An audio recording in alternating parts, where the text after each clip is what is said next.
എല്ലാവർക്കും നമസ്കാരം. അപ്പോൾ ഇന്ന് നമ്മൾ പറയാൻ പോണ എന്താണെന്ന് വെച്ച് കഴിഞ്ഞാൽ മായ എന്താണ് ഇലൂഷൻ എന്നുള്ളത് അല്ലേ. നമുക്ക് സാധാരണ നമ്മൾ ഈ ഭൂമിയിൽ നമ്മൾ ജീവിക്കുന്ന സമയത്ത് നമ്മൾ അതിനെക്കുറിച്ച് കൂടുതൽ നമ്മൾ ചിന്തിക്കില്ല. പക്ഷെ സ്പിരിച്വൽ ഒരു ജേർണിയിൽ വരുന്ന സമയത്ത് നമ്മൾ നമ്മുടെ വർക്കുകൾ ചെയ്യുന്നതിനനുസരിച്ച് നമ്മളെ ഏറ്റവും കൂടുതൽ നമ്മൾ എന്താ പറയുക സ്റ്റക്കായി നിന്ന് പോകുന്ന ഒരു സമയമാണ് ഈ മായയിൽ അകപ്പെട്ടിട്ട്. അപ്പോൾ എന്താണ് മായ എന്ന് പറഞ്ഞാൽ നമ്മുടെ ഭൂമിയിൽ വരുന്ന സമയത്ത് ഇപ്പം നമ്മൾ എല്ലാ ആൾക്കാർക്കും അറിയാം നമ്മുടെ ആത്മാവാണ് സത്യം, ഭഗവാനാണ് സത്യം, ഭഗവാനാണ് നമ്മുടെ സൃഷ്ടാവ്. നമ്മൾ ഈ ഭൂമിയിലേക്ക് വന്നിരിക്കുന്നത് നമ്മുടെ ആത്മാവിൻ്റെ കുറേ കാര്യങ്ങൾ ചെയ്തു തീർക്കാൻ വേണ്ടിയിട്ടാണ്, ആത്മാവിന് സന്തോഷം നൽകുന്ന കാര്യങ്ങൾ ചെയ്യാൻ വേണ്ടിയിട്ടാണ്. പക്ഷേ നമ്മൾ ഈ ഭൂമിയിൽ വരുന്ന സമയത്ത് അപ്പോൾ നമുക്ക് ഈ ഭൂമിയിൽ നമുക്ക് നമ്മുടെ ചുറ്റിലും തന്നിട്ടുള്ള ആളുകളൊക്കെ ഭഗവാൻ നമ്മുടെ ആത്മാവിൻ്റെ പർപ്പസുകളെ നിർവഹിക്കാൻ വേണ്ടി നമുക്ക് തന്നിട്ടുള്ള ആളുകളാണ്. പക്ഷെ ഇവിടെ വരുന്ന സമയത്ത് നമ്മുടെ ആത്മാവിനെയും നമ്മുടെ ഭഗവാനെയും ഒക്കെ നമ്മൾ മറന്ന് ആ നമ്മുടെ ചുറ്റിലും കാണുന്ന ആളുകളും നമ്മുടെ ചുറ്റിലും കാണുന്ന ഈ ഒരു സുഖ സൗകര്യങ്ങളും നമ്മുടെ പദവി സമ്പത്ത് അങ്ങനെയുള്ള കാര്യങ്ങളൊക്കെയാണ് ഏറ്റവും വലുതെന്ന് വിചാരിച്ച് നമ്മൾ ജീവിതം അങ്ങനെ ജീവിച്ച് ഒരുപാട് വിഷമങ്ങൾ സഹിച്ച് ലാസ്റ്റ് നമ്മൾ പിന്നെയും ഒരുപാട് വിഷമങ്ങളിൽ പെട്ട് ഒരാഗ്രഹങ്ങളും പൂർത്തിയാക്കാതെ നമ്മൾ ഈ ഭൂമിയിൽ നിന്ന് നമ്മൾ മരിച്ചു പോകേണ്ട ഒരു അവസ്ഥ വരും. അപ്പോൾ അതൊക്കെ ഈ ഒരു മായയുടെ ഒരു എന്താ പറയുക ഒരു കളി എന്ന് വേണമെങ്കിൽ പറയാം. അപ്പോൾ മായ എന്ന് പറഞ്ഞാൽ ശരിക്കും പറഞ്ഞാൽ എന്താണ്, ഭഗവാൻ തന്നെയാണ്. ഭഗവാന്റെ തന്നെ ഒരു അംശമാണ് മായ, യോഗമായ എന്ന് പറയും. അപ്പോൾ ഭഗവാൻ തന്നെ സൃഷ്ടിച്ചിട്ടുള്ളതാണ് യോഗമായെ.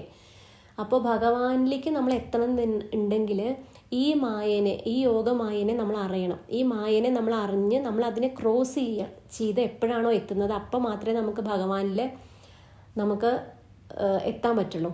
അപ്പം നമ്മൾ മായ എന്നുള്ളത് നമ്മളൊരു ദേവിയായിട്ട് തന്നെ നമ്മൾ സങ്കല്പിക്കുക. ദേവിയോട് തന്നെ നമ്മൾ അവിടെയും നമ്മൾ എന്ത് ചെയ്യണം വെച്ചാൽ സറണ്ടർ ചെയ്ത് കൊടുക്കുക. മായയിൽ ഒരുപാട് നമ്മൾ അകപ്പെടുന്ന സമയത്ത് നമ്മൾ എന്തായാലും തീർച്ചയായിട്ടും സ്പിരിച്വൽ പാത്തിൽ പോകുന്ന ഒരാൾക്ക് മായനെ ക്രോസ് ചെയ്യാതെ ഒരിക്കലും മുന്നിലേക്ക് പോകാൻ പറ്റില്ല. പല പ്രാവശ്യം നമ്മൾ മായയിൽ കിടന്ന് നമ്മൾ ശ്വാസം മുട്ടാന്ന് വേണമെങ്കിൽ പറയും. അങ്ങനെ നമ്മുടെ ജീവിതത്തിൽ അനുഭവങ്ങൾ ഉണ്ടാവും. അപ്പം നമ്മൾ സ്പിരിച്വൽ പ്രാക്ടീസസ് നമുക്കൊരു ജേർണി കിട്ടുന്ന സമയത്ത് നമുക്കറിയും ഈ ഒരു ജേർണിയിലാണ് ഞാൻ.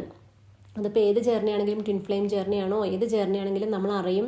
നമ്മുടെ പ്രാക്ടീസസ് തുടങ്ങും, കുറച്ച് ദിവസം കഴിയും. അപ്പോൾ പെട്ടെന്ന് നമുക്ക് തോന്നും അയ്യോ ഞാൻ ജീവിതമൊക്കെ തെറ്റാണല്ലോ, ഇതല്ലല്ലോ മെറ്റീരിയലിസ്റ്റിക്. പിന്നെയും നമുക്ക് ആ വേൾഡിൽ നിന്ന് ഒരു ഒരു ഒരു വലിയ ഒരു പുള്ളുണ്ടാവുന്ന സമയത്ത്, ഒരു പുഷ് ഉണ്ടാവുന്ന സമയത്ത് നമ്മൾ എന്ത് ചെയ്യുന്നു വിചാരിച്ചു കഴിഞ്ഞാൽ നമ്മൾ വേഗം അവിടെ പിന്നെയും നമ്മൾക്ക് ബാക്കിലേക്ക്, അതായത് നമ്മുടെ ഈ സ്പിരിച്വൽ പ്രാക്ടീസസ് ഒക്കെ നിർത്തി ഇതൊക്കെ തെറ്റാണ്, പിന്നെയും നമുക്ക് ഈ ഒരു മെറ്റീരിയലിസ്റ്റിക് വേൾഡിൽ തന്നെ ജീവിക്കാനുള്ള ഒരു ടെൻഡൻസി വരും. പിന്നെയും നമ്മൾ കുറച്ച് ദിവസം കഴിയുമ്പോൾ ഭഗവാൻ തന്നെ നമ്മളെ പിന്നെയും വലിച്ച് നമ്മളെ പിന്നെയും നമ്മുടെ ആ യാത്രയിൽ നിന്ന് കൊണ്ട് എത്തിക്കും. അങ്ങനെ പല പല പല വട്ടം നമ്മൾ ഈ മായനെ ക്രോസ് ചെയ്ത് നമ്മൾ പോകേണ്ടതായിട്ടുള്ള ഒരു അവസരം നമ്മുടെ ലൈഫിൽ നമുക്കുണ്ടാവും. അപ്പോൾ തീർച്ചയായിട്ടും നമ്മൾ ഒരുപാട് പ്രാവശ്യം നമ്മൾ ഈ മായനെ ക്രോസ് ചെയ്ത് കഴിയുന്ന സമയത്ത് നമുക്ക് ഭഗവാനിൽ എത്താൻ തീർച്ചയായിട്ടും പറ്റും. കാരണം ഭഗവാൻ തന്നെ തന്നിരിക്കുന്ന ഒരു ജേർണി ആയതുകൊണ്ട് ഭഗവാൻ അറിയാം നമ്മൾ ഈ മായനെ ക്രോസ് ചെയ്യാൻ നമുക്ക് പറ്റും. നമ്മുടെ ആത്മാവിന് ശക്തി അത്രയ്ക്ക് ഉണ്ട് എന്നുള്ളത് കൊണ്ടാണ് നമുക്ക് ഈ ഒരു ജേർണി തരിക. അപ്പോൾ ഈ നമ്മുടെ മെറ്റീരിയലിസ്റ്റിക് വേയിൽ മാത്രം നമ്മൾ ചിന്തിക്കുന്ന സമയത്താണ് നമുക്ക് ഇത്രയും കൺഫ്യൂഷൻസ് വരിക. നമ്മൾ ഇന്നർ വർക്ക്സ് ചെയ്ത് നമ്മുടെ അവബോധം കൂടുന്നതിനനുസരിച്ച് നമുക്ക് ആ മായ വരുന്ന സമയത്ത് നമുക്ക് കുറച്ചൊരു തിരിച്ചറിയാനുള്ള ഒരു ബോധം നമുക്ക് വരും. അതായത് നമ്മൾ കുറച്ചും കൂടി അവെയർ ആയിട്ടിരിക്കും. ഓക്കെ ഇത് ശരിയല്ല, നമ്മുടെ മനസ്സ് കൈവിട്ട് പോണ സമയത്ത് നമുക്കൊരു അവിടെ ഒരു പിടുത്തം നമുക്ക് വരും.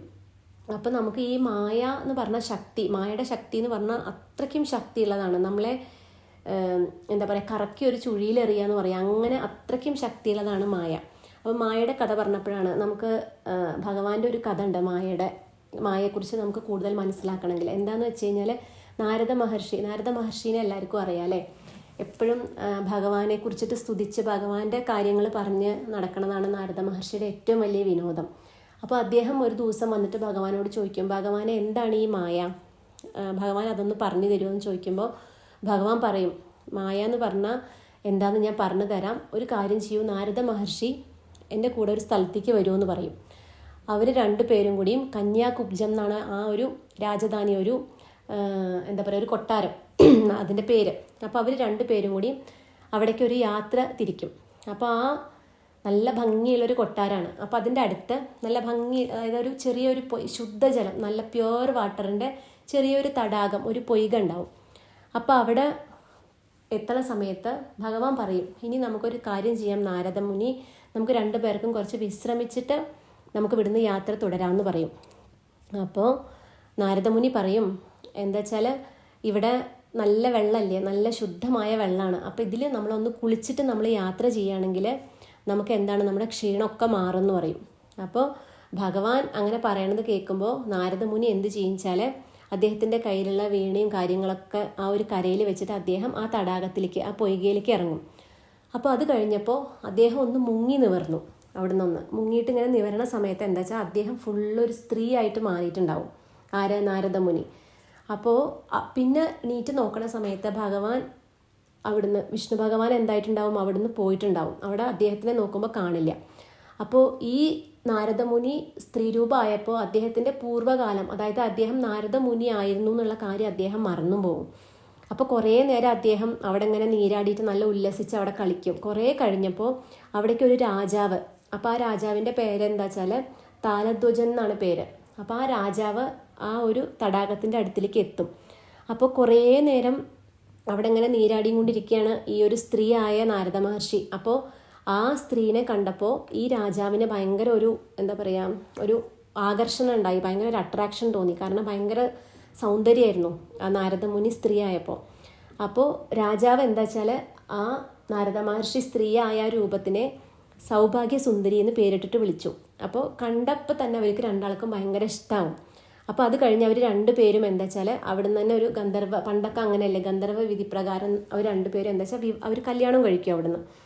അത് കഴിഞ്ഞ് 12 വർഷം എന്താ വെച്ചാൽ അവർ 2 ആളും അവരുടെ ഒരു കൊട്ടാരത്തിൽ സന്തോഷമായിട്ട് അവർ 2 പേരും ജീവിക്കും. അവർക്ക് 2 കുട്ടികളുണ്ടാവും.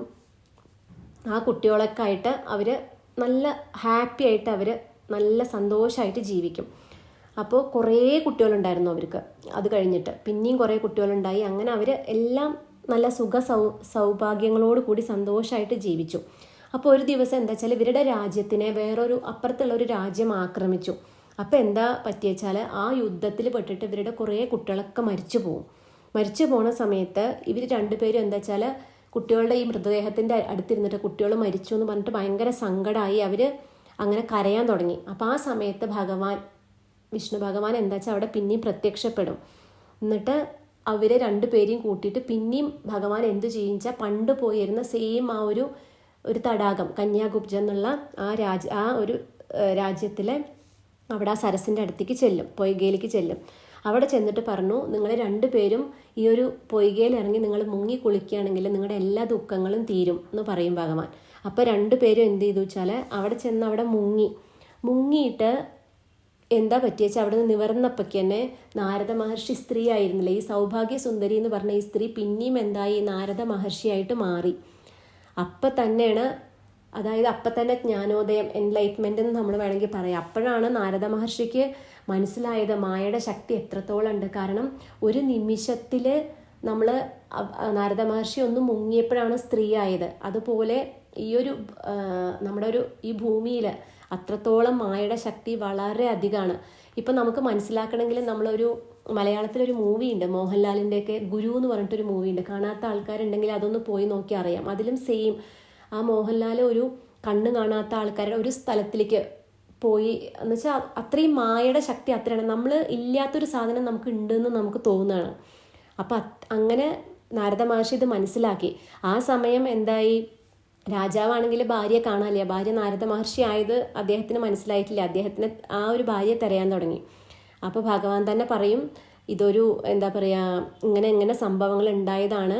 അപ്പോൾ അതുകൊണ്ട് നിനക്ക് നിൻ്റെ ഭാര്യ അല്ല, അപ്പോൾ നാരദ മഹർഷിയാണ്, മായയുടെ ശക്തിയിൽ പെട്ട് ഇങ്ങനെ തോന്നിയതാണെന്ന് പറയുന്ന സമയത്ത് ആ രാജാവും എന്താ വെച്ചാൽ എല്ലാം ഉപേക്ഷിച്ചിട്ട് അദ്ദേഹം പിന്നെ ഒരു തപസ്സിനായിട്ട് കാട്ടിലേക്ക് പോവാണ്. അങ്ങനെ നാരദ മഹർഷിക്ക് ആ ഒരു മായയുടെ ശക്തി ഭഗവാൻ കാണിച്ചു കൊടുക്കുക. അതുപോലെ നമുക്കും ഈ ഒരു ജേർണിയിൽ നമ്മളും എന്താ ഭഗവാന്റെ ചെറിയൊരു അംശം ആയതുകൊണ്ട് തന്നെ ഭഗവാൻ തന്നെ നമുക്ക് കാണിച്ചു തരും എന്താണ് മായ എന്നുള്ളത്.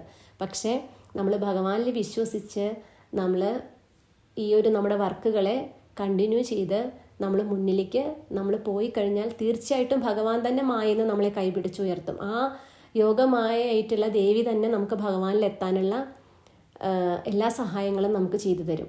അപ്പം നമ്മുടെ ഭഗവാനിൽ വിശ്വസിച്ച് അദ്ദേഹത്തിൽ സറണ്ടർ ചെയ്ത് നമ്മൾ നമ്മുടെ ഇന്നർ വർക്ക്സ് ചെയ്യുന്നത് നമ്മൾ മുടക്കാതെ നമ്മൾ കണ്ടിന്യൂ ചെയ്തുകൊണ്ടേയിരിക്കുക. അപ്പോൾ നമുക്കും ഈ മായനെ നമുക്ക് ക്രോസ് ചെയ്യാൻ പറ്റും. അപ്പോൾ ഈ ഒരു അറിവ് എല്ലാവർക്കും ഉപകാരമായിട്ടുണ്ടെങ്കിൽ ഭഗവാനോട് നന്ദി പറയുന്നു. എല്ലാവരും സന്തോഷമായിട്ട് സമാധാനമായിട്ടിരിക്കാൻ ഭഗവാൻ എല്ലാവരെയും അനുഗ്രഹിക്കട്ടെ. Thank you so much. Om Shri Radhe Krishna.